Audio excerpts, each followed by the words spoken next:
استنى كده. عمرك شفت فيديو على تيك توك بيقولك إزاي تكسب فلوس من غير شغل؟ أو واحد فاتح لايف بيقول أنا عملت 100,000 دولار في شهر، وساعتها قلت هو ده بجد ولا نصب؟ يا صاحبي، جزء كبير من الفيديوهات دي وراها حاجة اسمها غسيل أموال.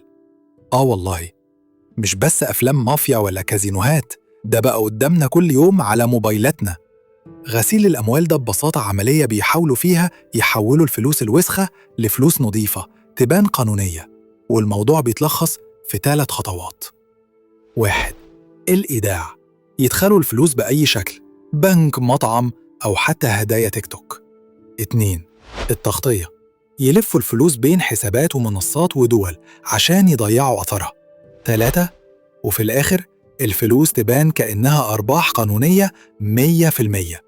تخيل، تقارير بتقول إن غسيل الأموال يوصل ل 2 تريليون دولار سنوياً، يعني فلوس بتغير اقتصاد دول بحالها. الموضوع ما بقاش بعيد، أي إعلان مشبوه أو لايف بيطلب هدايا غريبة ممكن يكون جزء من اللعبة دي. فالمرة الجاية لما تلاقي لايف بيقولك اكسب فلوس بسرعة، افتكر إن مش كل الفلوس نظيفة، ممكن تكون جزء من أكبر جريمة اقتصادية في العالم، غسيل الأموال.